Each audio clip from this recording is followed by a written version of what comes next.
So, yeah, let's start at the beginning and kind of why you're here, how you ended up writing the book and inspiring so many people and speaking. I mean, it seems like you have done a zillion speaking gigs, right? So let's tell the story about, what happened, how it happened, and kind of start on that journey. All right. Well, first of all, thank you for having me here, man. It's awesome to be here. Love your space. This is cool. So 2011, I fell 20 feet from a rooftop water tower. I hit the front of my head on the steel scaffolding back on the concrete rooftop. Instantly unconscious, rushed to the hospital, put on life support. Oof.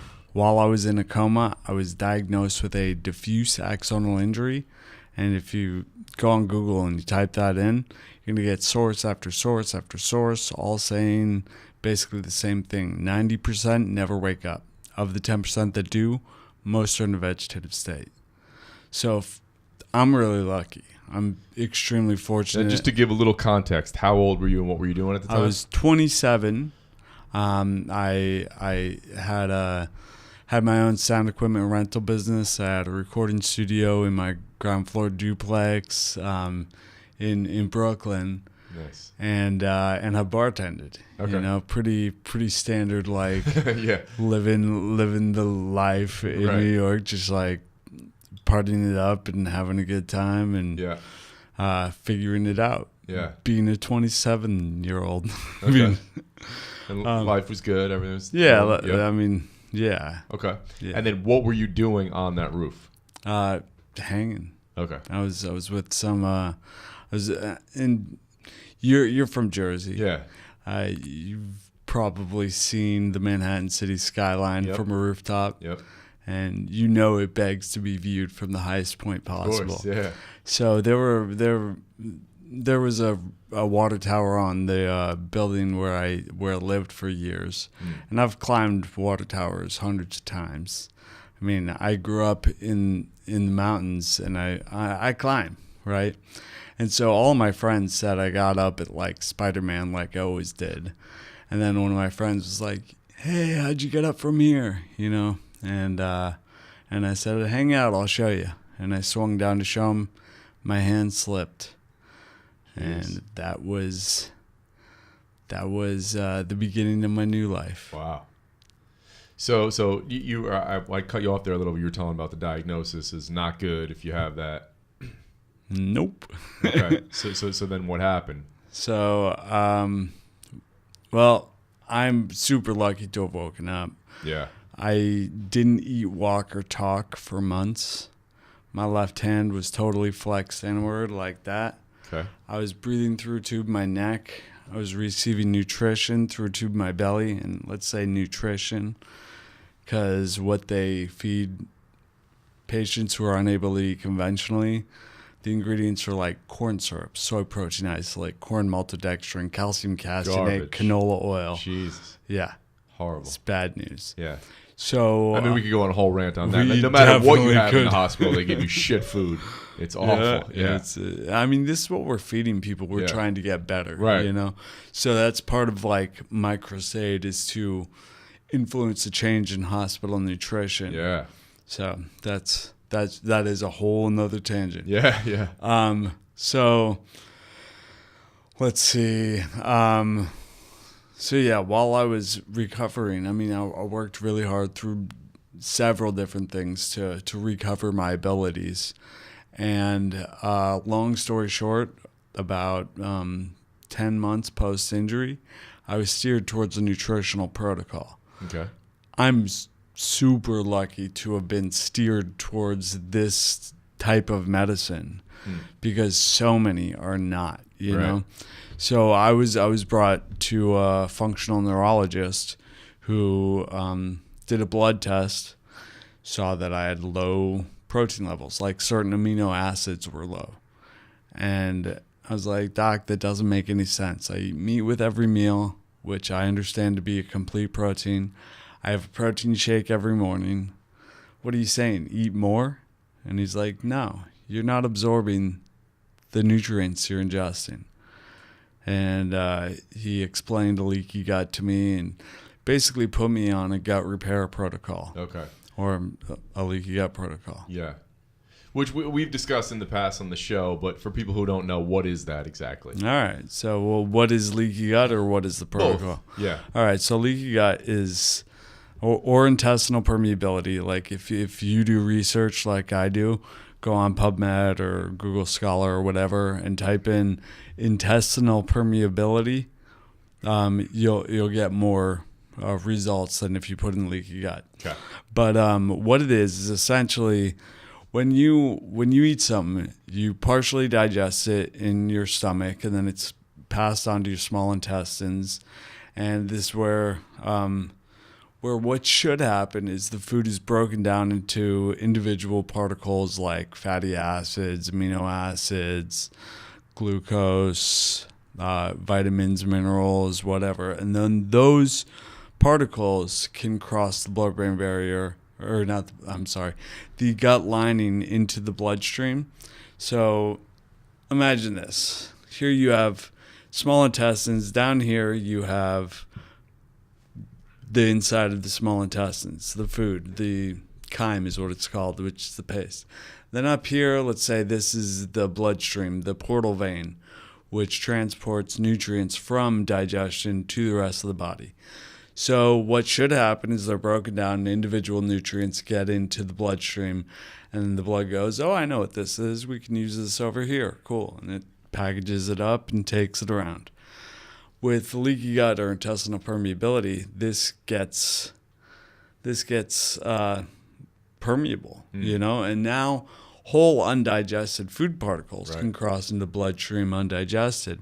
And what happens when a food particle gets in is the blood doesn't recognize it, and so it acts the same way it would act if you had like a splinter or something else foreign in your bloodstream.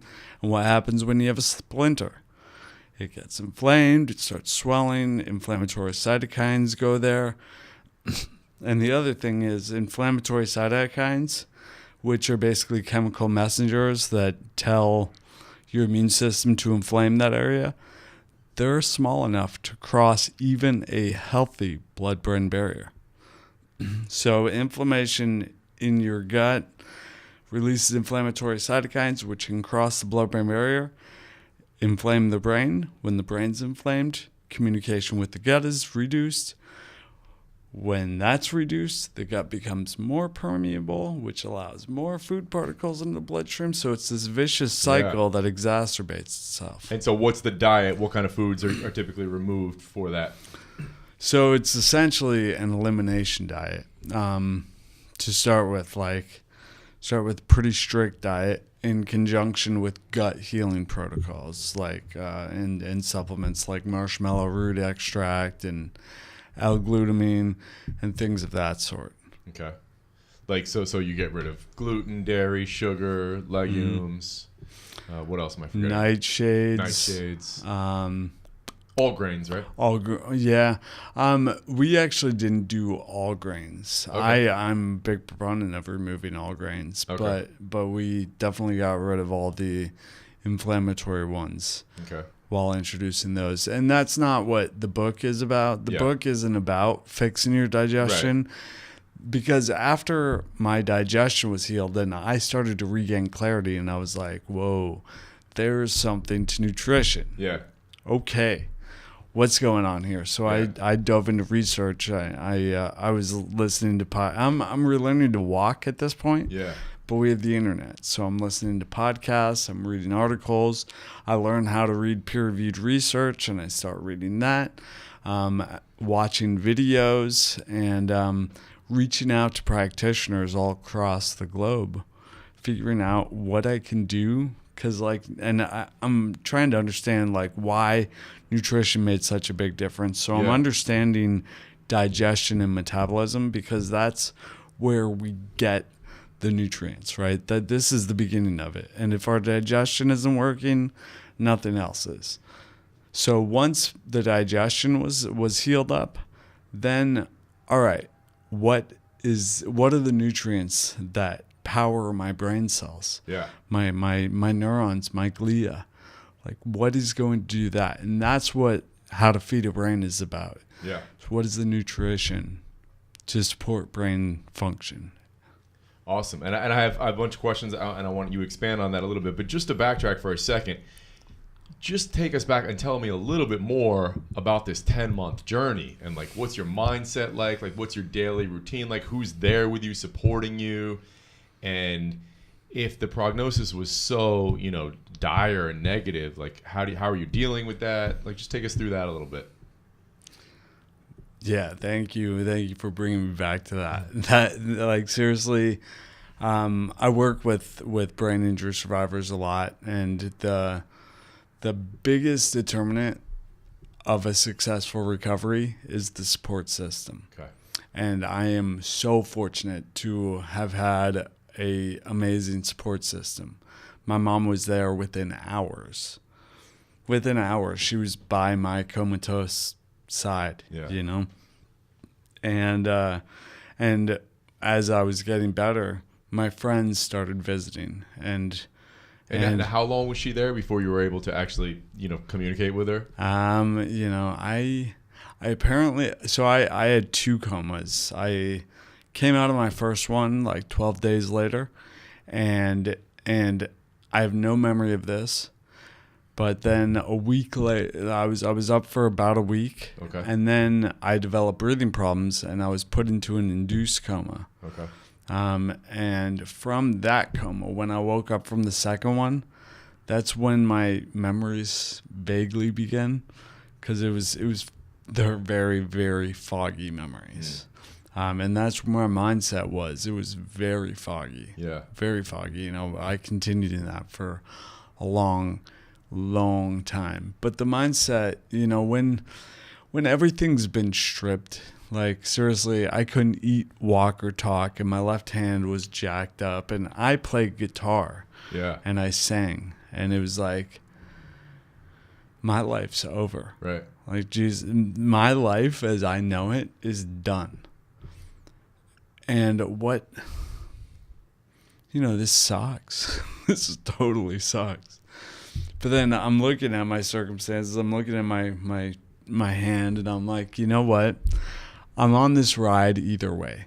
I can go on it kicking and screaming the whole way, or I can or I can change my perspective, and I can be like, you know what? This is an adventure, and adventures suck sometimes. Mm.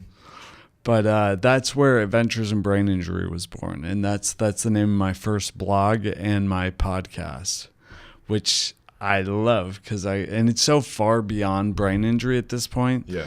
Because I came into this through a brain injury, but I get to interview the smartest, most inspirational people I've ever even heard of. Yeah.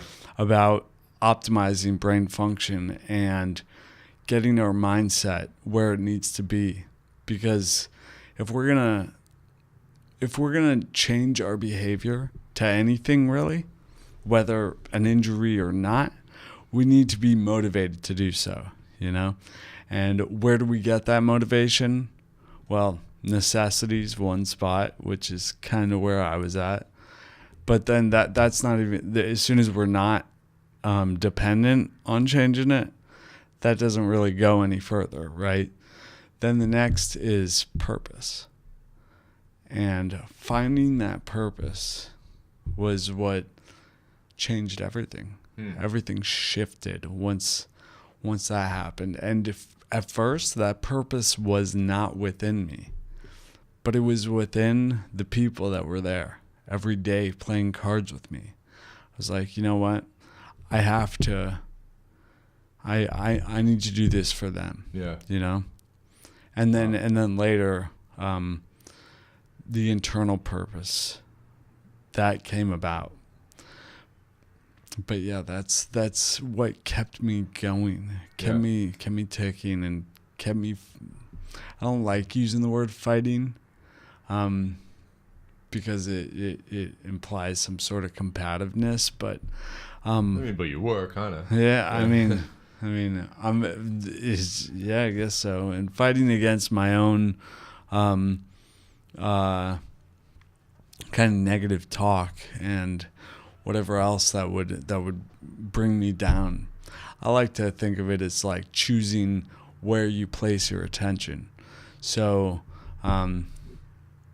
So I could paint a whole analogy right now.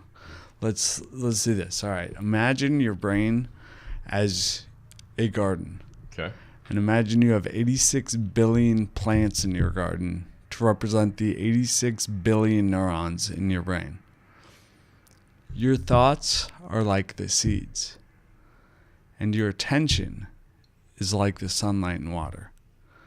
And if you ask any neurosurgeon, any neuroscientist, any neurobiologist, anyone who understands brain plasticity, they'll tell you those pathways that we give our attention to, those thoughts we give our attention to, they grow and they reinforce and they get stronger, right? And so we all have weeds in our garden. We all have thoughts we'd rather not think. We all have stories that we keep ruminating on that don't serve us. We all have bad habits, right? Yeah. And it's not like we can reach in and pull the weeds. It just doesn't work that way. Not without brain injury or brain surgery. And actually, I tell survivors this, that like, you have a brain injury, you just pulled a bunch of weeds. Now, like nobody else can do that. So this is like a plus of it all. Like, yeah. You get to start over and start growing exactly what you want to grow, right? So we can't do that normally, not without brain injury or brain surgery. And there is, I don't recommend either, clearly. There's no injury specific enough. There's no surgeon skilled enough. We're not doing that. What we can do is we can give our attention to the flowers we want to grow. And I'm not saying ignore the weeds. Like, lock away, don't look at those. That's a weed. Don't even look. Like, no, we need to take inventory, know what's there, know what's going on, and be aware. And also, sometimes the most beautiful flowers are amongst those weeds. So, for example, I began writing about my experience on the year anniversary of each important event as they happened. I wrote about it. So, on the year anniversary, I wrote about what I was told happened. And because I have no memory of it. I went through the medical records and wrote about when they tried to extubate me because they didn't see the extent of the damage to my brain, and they were like, he should be able to wake up. So they tried to extubate me by reducing the amount of oxygen that was being supplied to my lungs. And my involuntary reaction was to bite down as hard as I could on the tube that supplied my lungs with oxygen. Wow. So my blood ox desaturated to 60%. And the medical reports before that say I'm moving all four extremities, and afterwards they note that I'm no longer moving the left side of my body. So I wrote about that. And on. The day I woke up, the day I was put back into a coma, yada, yada, all of that. The day I took my first steps, the day I was transferred to hospitals, I wrote about it, right? And so I went through the weeds, like really dove in and explored them. And I found some of the most beautiful flowers, which I am now tending to, and I'm trying to grow in order to positively influence the world in the greatest way I can. That's awesome. So to touch on what you were saying about, you studied with all these experts and studied the brain, and you're saying it's scientific evidence. It's not just kind of woo-woo stuff that if you think positive thoughts and if you think about, maybe certain goals you want to achieve or whatever, there's a much higher likelihood of that happening and that becoming that person versus if you think these negative thoughts and you complain about stuff, the shit's always getting like, I know people that complain a lot and talk negative and the worst shit always happens to them. Like, it's not a coincidence, right? No, that's awesome. Yeah, it's so true. Like, what's really fun about neuroscience right now is that it's showing all these spiritual teachings. It's showing like how they actually are scientifically valid, right? Yeah, so stuff from thousands of years ago. Neuroimaging and whatever. Yeah, exactly. So it's really cool. And yeah, it's not a bunch of woo-woo stuff. Although what used to be woo-woo? Germ theory. Right. So like, get over it. Like, like that dude like killed himself because nobody believed that it was a good idea to wash your hands after doing an autopsy before delivering a baby. Like, that's crazy, right? So, I mean, having an open mind to what's going on, and rather than being like, many scientists are not scientists; they're reductionists, meaning they ignore anything that's not scientifically validated through double-blind, placebo-controlled studies, and all this. And it's like, okay, that's not scientific because you're basically discounting possibilities because they're not shown and totally proven and all this. Like, we need to open our minds, and not be reductionists and be like, well, that's a possibility. Yeah. Because you know what? That's scientific to recognize possibilities. And throughout me kind of guiding my my recovery, looking at different therapies and deciding what was I was looking at the risks and unknowns of any therapy versus the possible benefits. What doctors should do with things as well, right? And basically, there was so much where the risks were very low and the possible benefits were very high. For example, sauna therapy was huge for me. Near-infrared light there, or near-infrared sauna therapy. Okay. So we actually have an article up on feedabrain.com/sauna, where I talk about all the benefits of sauna therapy, and really, I kept on looking like, what are the risks? Because I mean, what we're doing, we're increasing endorphins, we're increasing BDNF, which is like miracle grow. It's like fertilizer for the brain, and so many awesome things. Detoxification, and thinking about after a brain injury, your blood-brain barrier is gone. Like anything can cross over there. So removing toxins from my diet and we bring in other substances from the outside through our food, but also through our skin. So I don't know what's the word for that. Skin diet. Like transdermally or something? Yeah. So wait, give me a few of the benefits of the infrared sauna. And then how often would you recommend people do it? So I try to, when I'm at home in Austin, I'm in the sauna every day. Yeah. And for 30 minutes? Yeah, 20, 30 minutes, something like that. And what's cool is I get to do it while I'm journaling. So I usually flip it on and like meditate for a bit. And that is also not woo-woo. There's lots of studies showing how beneficial, being able to, again, master our attention. Yeah. It's so powerful. What kind of meditation do you do? I'm honing in on it, but essentially I spend 5 minutes. I do meditation that basically isn't, the goal is not to clear my thoughts and like not have thoughts. Like I absolutely use the time to first to focus on my breathing and to center myself and to become present. And then the next phase would be to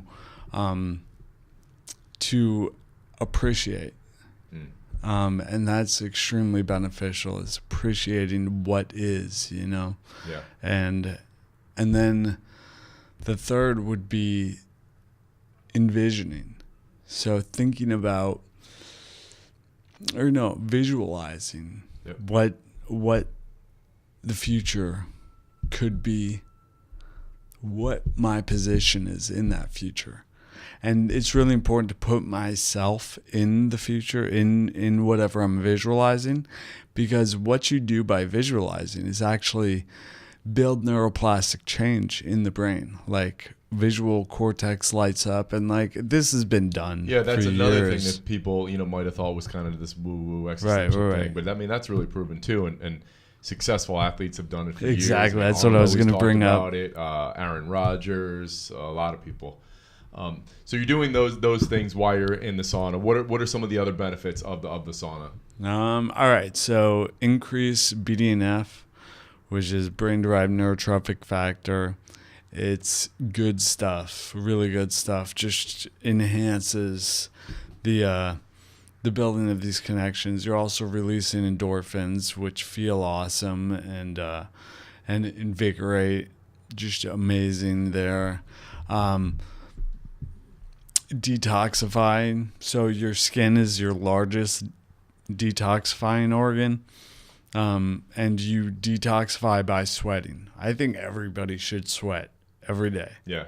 And if you can do it by a sauna, even better. Yeah. But if you can't, go out and get your heart rate up and break a sweat, because that's how we're getting rid of a lot of the toxins we're exposed to.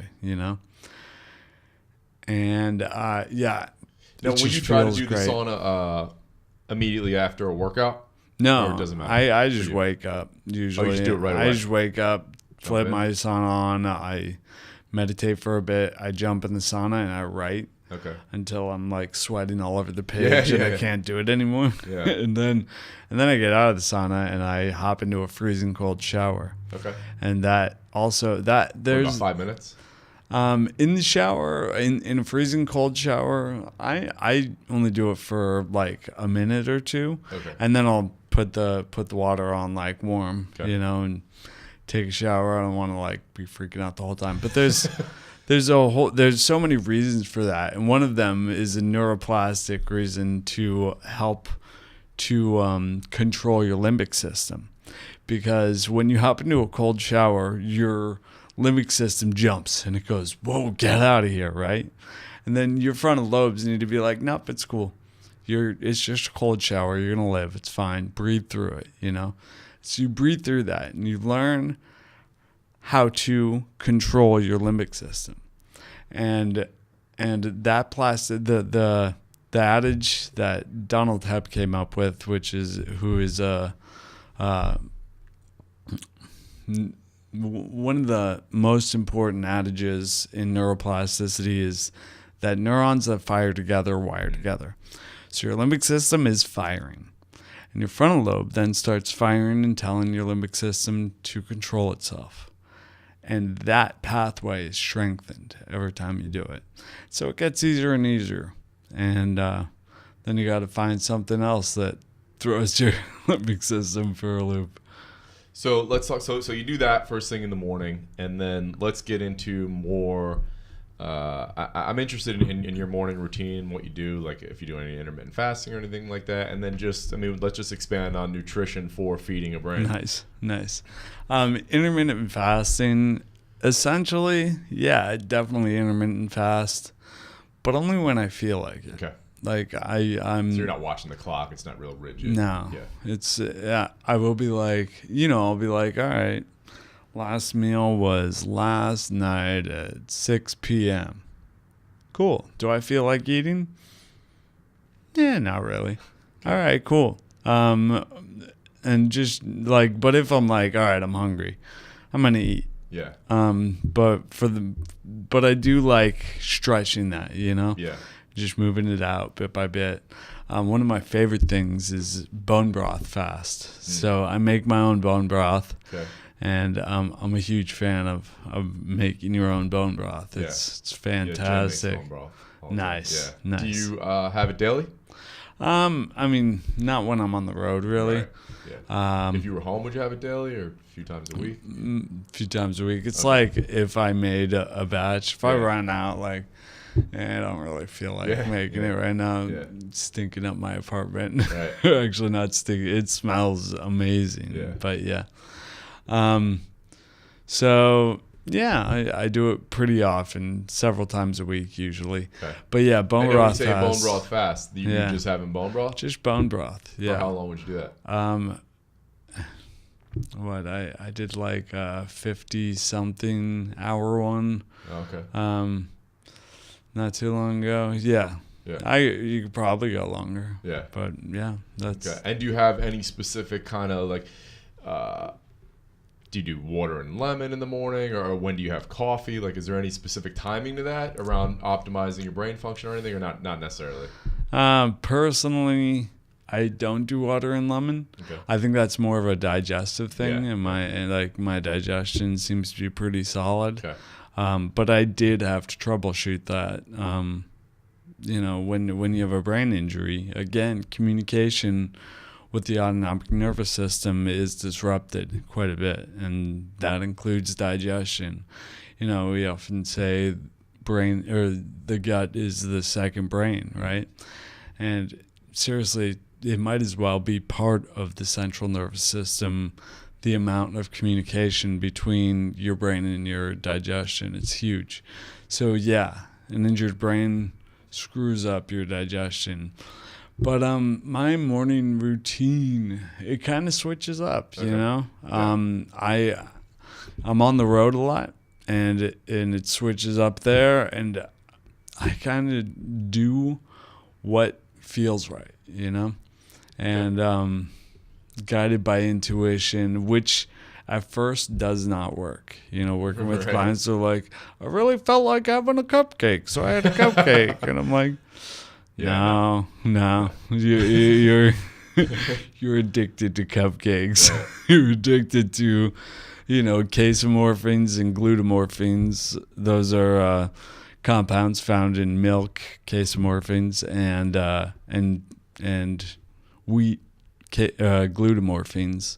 So morphine is an opiate-like compound, right? So casomorphins and glutamorphins both cross the blood-brain barrier. Both stimulate opiate receptors, and they both feel awesome. Oh, yeah. Yeah. And they're both extremely addictive. Yeah. So you got to be careful with that and learn how to. It's funny how fast that. So I hadn't had any sugar whatsoever in probably 6 weeks, and it was like all organic and everything, but that kicks in immediately to the point where the rest of that day, all I wanted was sweet stuff, just nonstop. Like it's nuts. Like, because I have a really bad sweet tooth. Like as a kid, I was like, so it comes right back. It's nuts. That's awesome. Yeah. Sorry, guys. No, you look like you wanted to say something. No. It's just it's funny how sometimes like things but you haven't been reminded of them yourself Right. in a while. And you're like, that's nuts how that is. But so talk to me more about diet specifics like paleo, keto, high fat, carbs, how all these things kind of play into optimizing your brain function. Cool.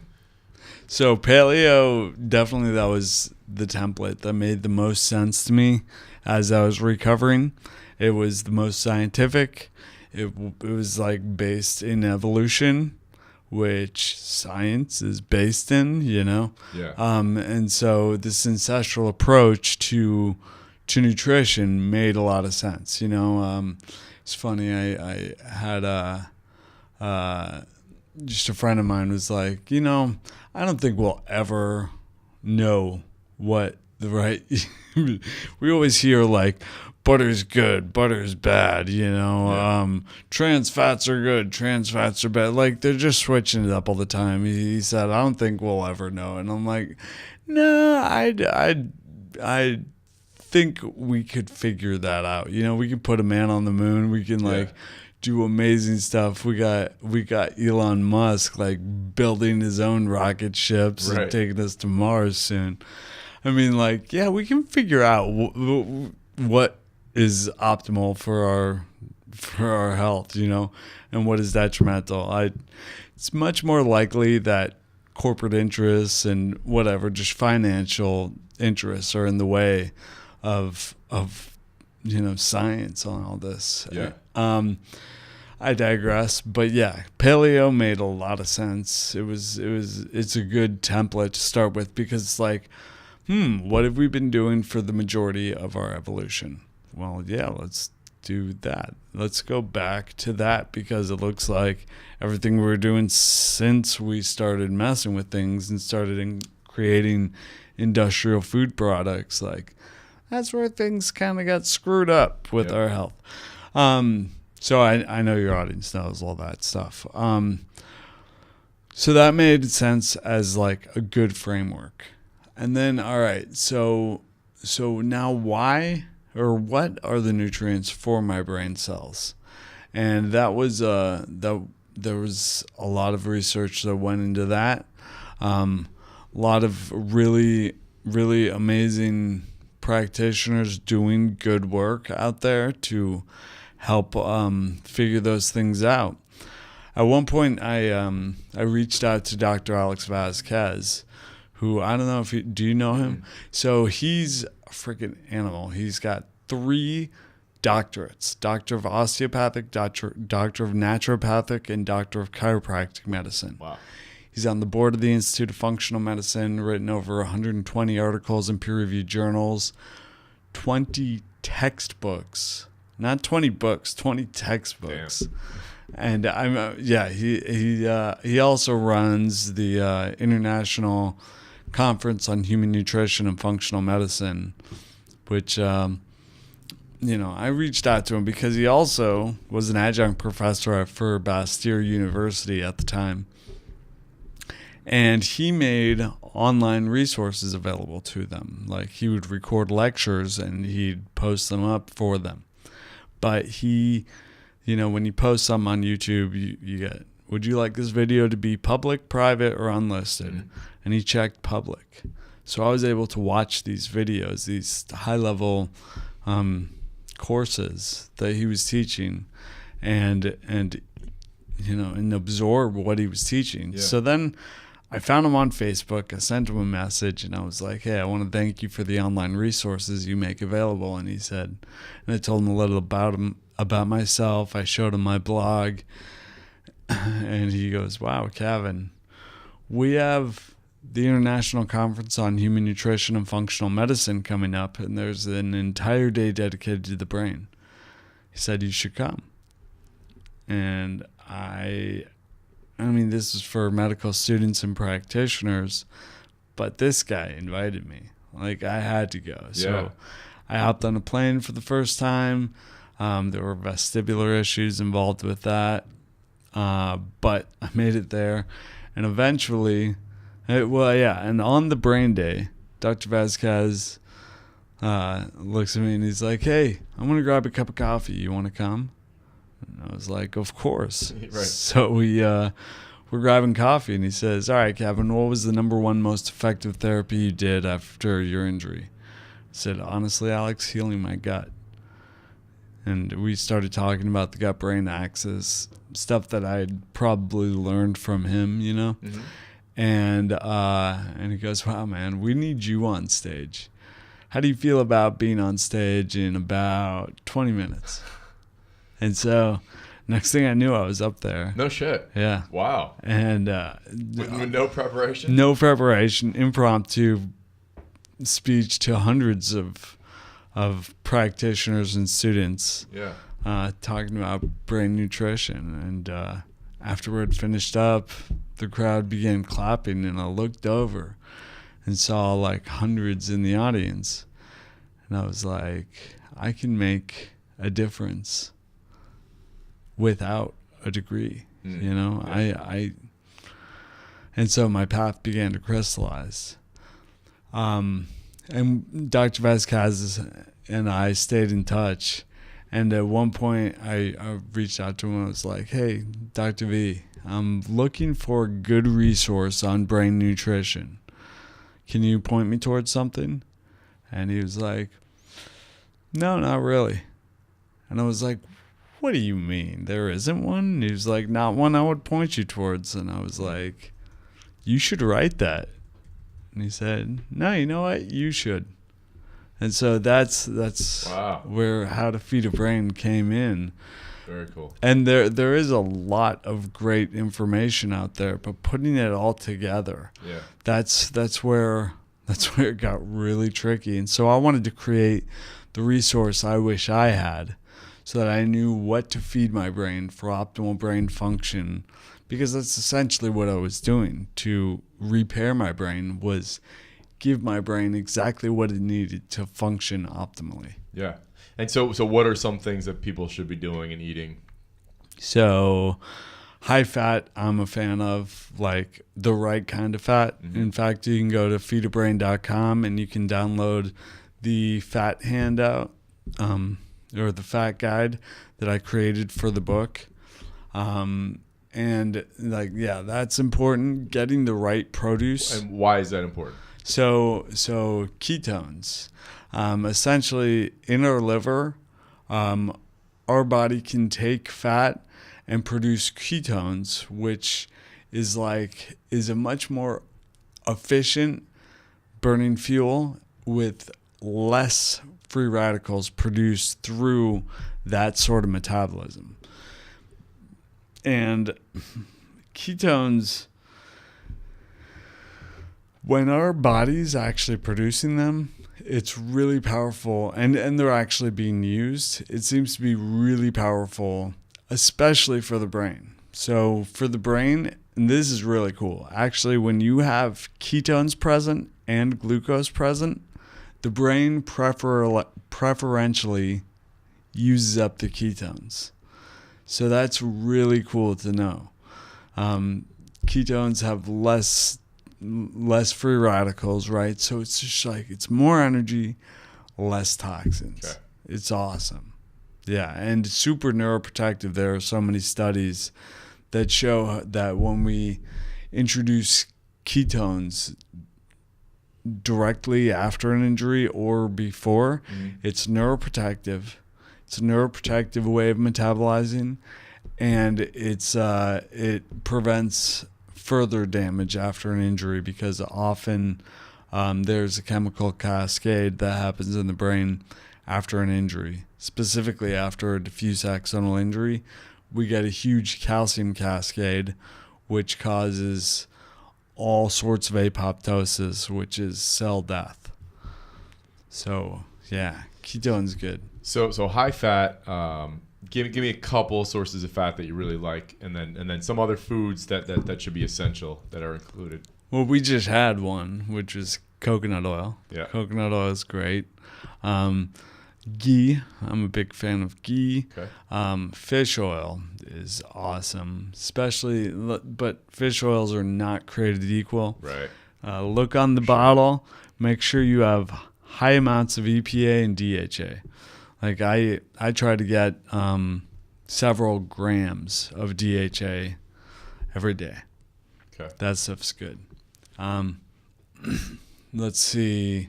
What was the other part of the question?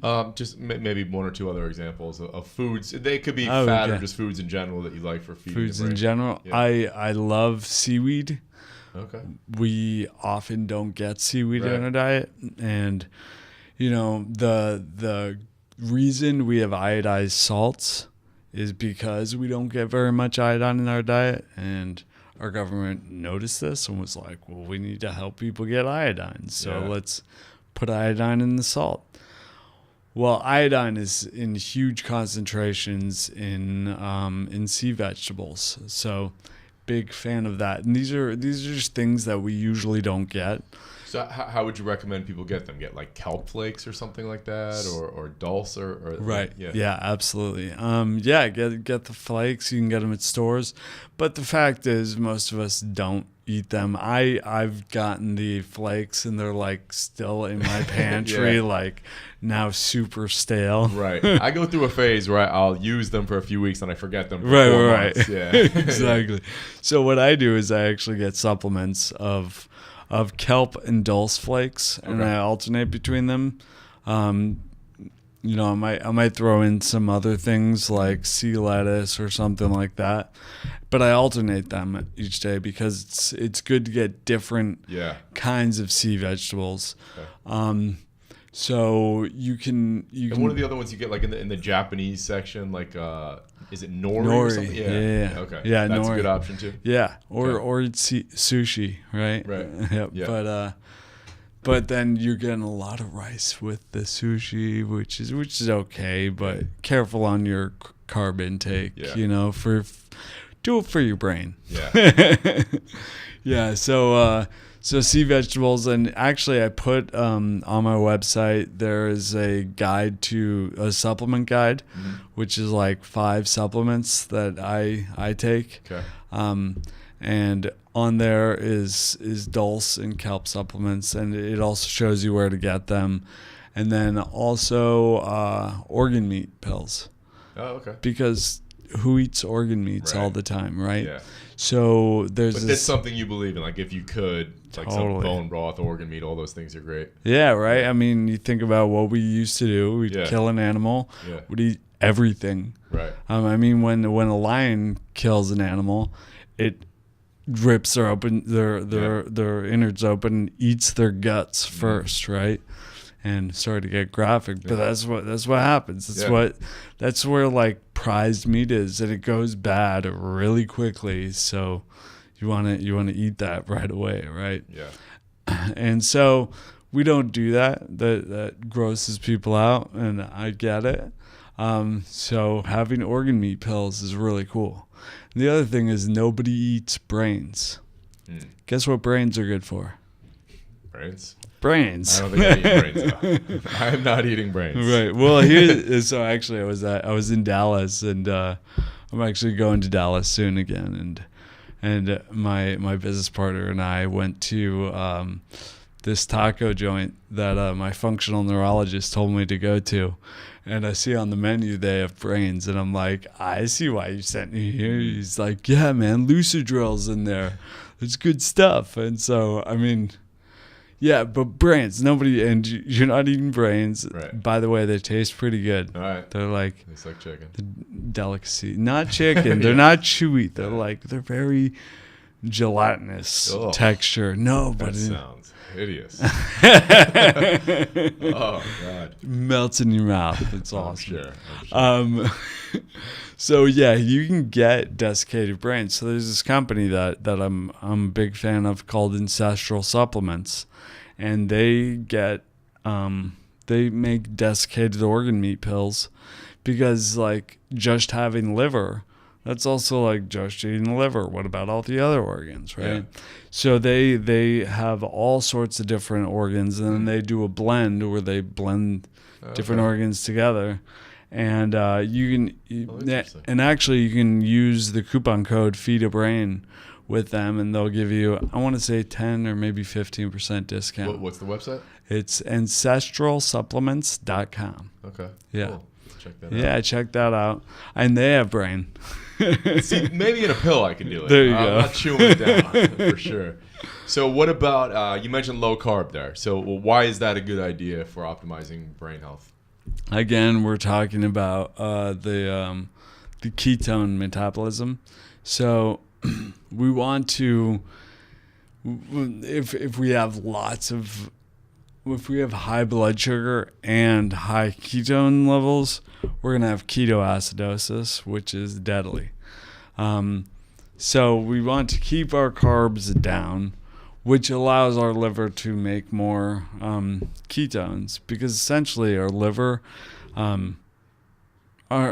preferentially creates or uses glucose, and our brain preferentially uses ketones, right? But our liver controls what our brain gets. So it's the factory that makes the ketones. So if it's not making ketones, our brain doesn't even have them. And glucose metabolism, it essentially ages us. It ages us a lot quicker than ketone metabolism does. You get less energy with more free radicals produced in that type of metabolism. Okay. So the whole point is to switch over to the other one. And then if your brain health isn't what's going to get you all excited about this, ketone metabolism is much safer way to prevent yourself from getting fat, from glucose storing itself as glycogen in your fat tissue. So there you go with that. Now, we started on talking about the keto diet a little bit. Now, that's not something you recommend long term for people, though. No. I mean, long term, it depends. It depends. Okay. But I think more so, I don't recommend it. When would you recommend a keto diet for someone? I'd recommend it when they're ready. So I have everybody kind of tiptoe into it, slowly work into it, and see how it works for them. Because the fact is, if your adrenals are shot, or your thyroid's out of whack, or many other things, where you're not gonna be comfortable transitioning into a ketogenic metabolism, because basically there's going to be a period where your body's like, whoa, where's the sugar? I don't know what to do right here, right? And you have to be like, and you need to get through that and be like, it's okay, we have this other form of energy. And your liver isn't used to doing it, so your liver's going to be like, I don't know, this is weird, like, what's this fat stuff? I don't know what to do with it, right? And so introducing exogenous ketones is a great way to get past that as well. But yeah, I think if we just dive into it and try to change that metabolism when we're not ready, it's gonna do damage. So for the most part, you keep people, generally you'd recommend more of a low carb diet than a keto diet. Yeah. Okay. Yeah. And what are some good sources of carbs? Where do you stand on fruit and paleo starches? I like whole foods, in general. I am a big fan of fruits and paleo starches like sweet potatoes, like squash. Cassava doesn't really have too many brain building nutrients in it. Okay. I mean, it's fine, but it's like, it's not. It's a starch, you know, and that's about all you're really getting from it. Yeah. But it's fine, and I've had some pretty awesome cassava pancakes. I've always heard that there's great cassava pancakes. I've never had them yet. Now, what about coffee, which you are sipping there? You hear a lot of things about coffee's great for your brain and anti-aging and anti-cancer and this and that. All right. Yeah, there's some good aspects to it for sure. It's funny. Coffee's bad for you. Coffee's good for you. Again, like that whole like swap thing, and that's kind of what happens with an industry that makes money off of whatever is told is good or bad for you, right? AKA the USDA, right? The U.S. Department of Agriculture set up for the financial interests of U.S. agriculture. That's who we're getting our nutrition advice for. I wonder what they're telling us is solid. Sorry, I digress. No, okay. Coffee's great for the antioxidants. I think as far as the caffeine goes, like, caffeine is a drug. Let's make no mistake on that. And, drugs can be very useful at times. Drugs are like tools. They can be very useful at times. There's a mechanism of neuroplasticity called long-term potentiation, and the inverse of that is called long-term depression. Has nothing to do with the mood disorder, but essentially if we're flooding how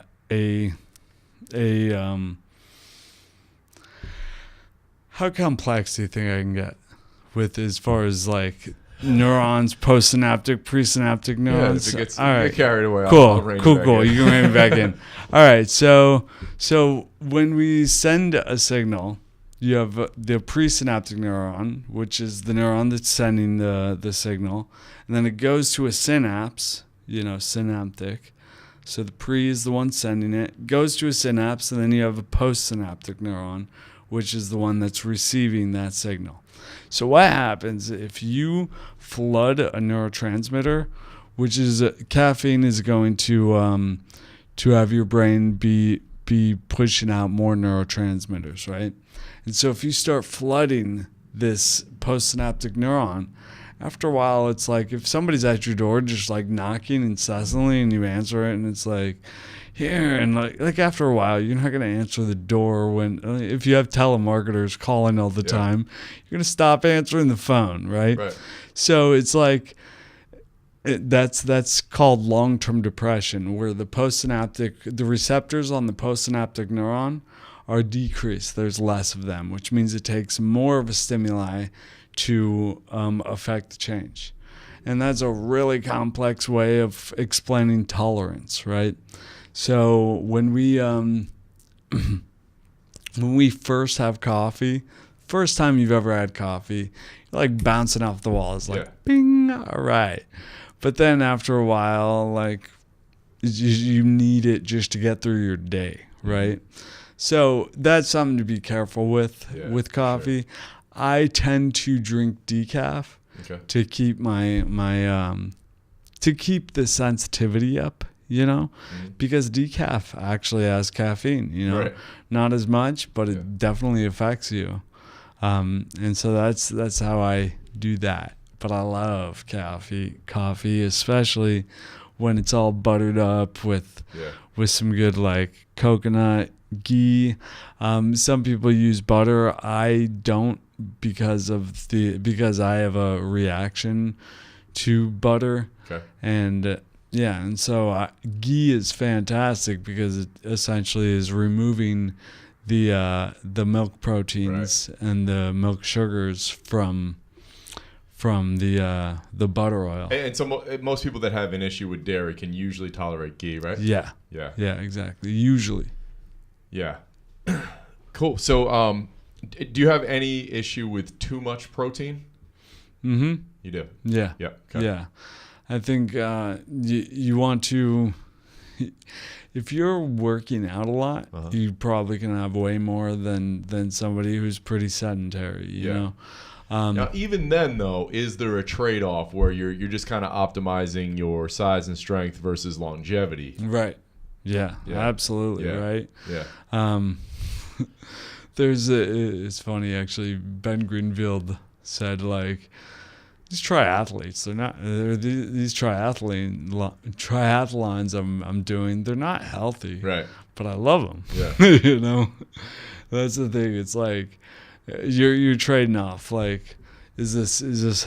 Are you looking to optimize your health, or are you looking to, enjoy your life? And really, I think enjoying your life is optimal for your health. Yeah. I think one of the best things, the healthiest thing we can do for our brains, bodies, and souls is to enjoy our lives and to do so sustainably. Yeah. What do you mean do so sustainably? So, I mean, people either go one way or another. They're either like I'm enjoying my life, so they throw caution to the wind and they just like, I mean, enjoy your life. Sure, you can enjoy your life if you are doing a bunch of heroin or whatever, right? You're right. Enjoying yourself. Right. Is that sustainable? Right? Does that really fulfill you in the long run? So there are, just to go back for a second, there are negatives to eating too much protein. Yeah. Yeah. I would say definitely, and we all kind of overeat. Americans overeat protein in general. Yeah. And it's so funny. The whole like calories in, calories out thing. I mean, I think we all get that's such nonsense. But when we think about digestion, like what we're not absorbing, like that's not a calorie in. It just goes through us. For example, have you ever drank way too many MCT oils or way too much? We call it disaster pants because seriously it just goes right through you. What your body can absorb, you're not taking in. So that doesn't really happen with protein as much. Right. And you'll end up getting pretty sick. But that's one of the cool things about fat is that what you don't use is just going to be removed. That rhymes. Tell me, one thing I wanted to backtrack. You talked a little bit, and you and I spoke earlier about attention. Before we wrap it up here, talk about how you have limited amounts of attention, and how decision fatigue and things like that can play into it. and maybe how someone should kind of structure their day and their life to kind of optimize that. You know what I mean? You're opening up a big old box for the last question. All right. Well, yes, like I said, our brain is our garden. We have 86 billion neurons, 86 billion plants. Our thoughts are like the seeds. Our attention is like the sunlight and water. And our attention is such a valuable resource. I mean, we each have a limited amount of attention each day, as you were saying, with decision fatigue, things of that sort. And I don't care, like, you can be anybody. You have a limited amount of attention, you know. Sure. It doesn't matter who you are. So when we often use this in language, we say pay attention. And that's because our attention is valuable. I like to think we invest our attention.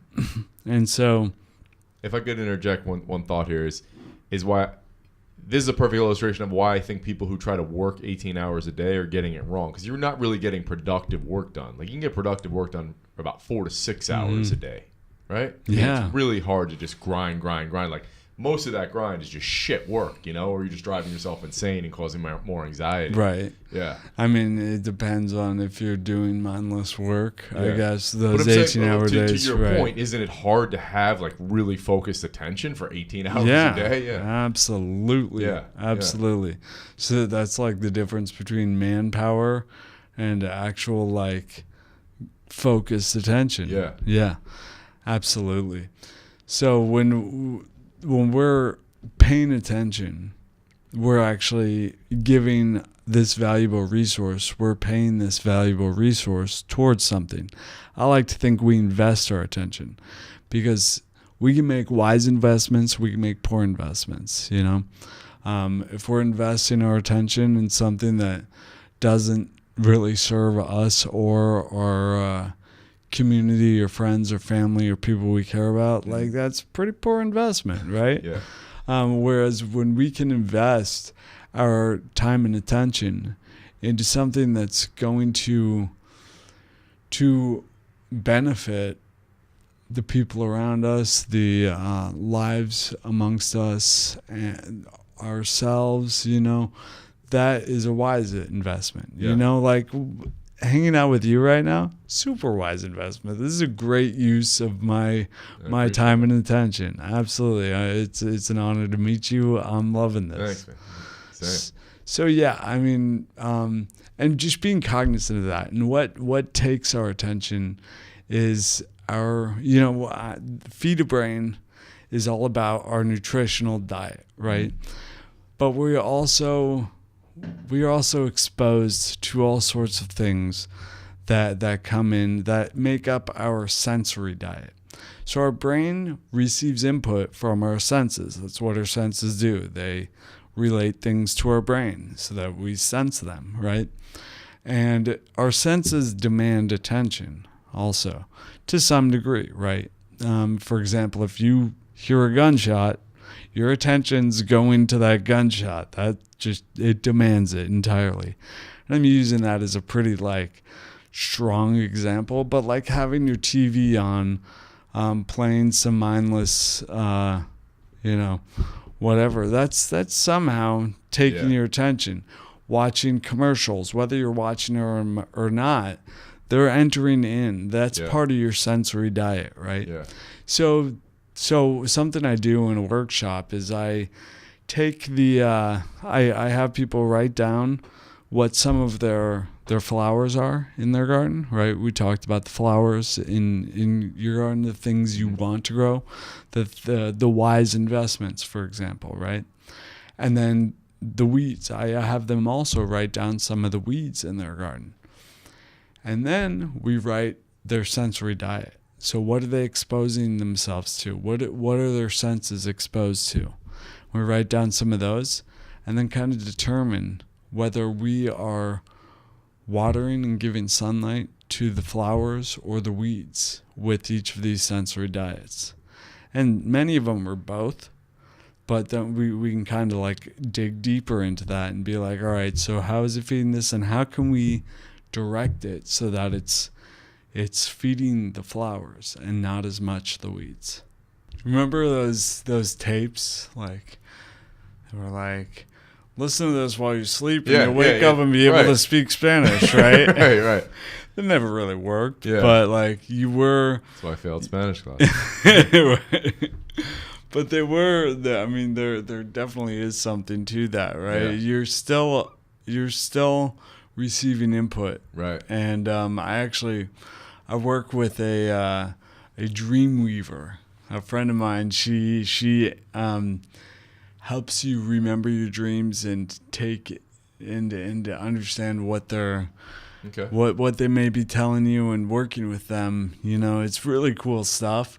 So I've been learning to kind of remember my dreams first off, and then to kind of figure out what's going on. But yeah, I can like the craziest things happen when I hear from friends who are like, yeah, I fell asleep watching this and like had this crazy dream of this, that, and I'm like, we shouldn't fall asleep with the TV on. But yeah, I absolutely believe that it does. Cool, man. So where can people get the book and find out more about you and where you're speaking and all that? Nice. Go to feedabrain.com. That's my website. You can get the book on Amazon or just chat over there. And where I'm speaking, I'll be writing that. Sign up for my newsletter, and I'll keep you informed about where I'm at. Let's see what else. We have the Adventures in Brain Injury podcast, which is one of my favorite things. I love that. And we recently launched the Feed a Brain interview series, which is where I gathered some of the top brain and nutrition experts of our time, like Dr. David Perlmutter, Dr. Datis Karazian, Dr. Terry Walls, Norga Gaudas, Jessica Flanagan, Dr. Daniel Engel, lots of really, really amazing people to speak into what it means to feed a brain. So you can head over there. You can watch like the first 10 minutes of most of the interviews for free if you go to feedabrain.com/preview. And let's see. I'm going to be at Paleo FX coming up here just a few weeks. So if you're there, come say hi. Awesome. Cavin, thank you so much, man. I appreciate it. Thank you. It's so good.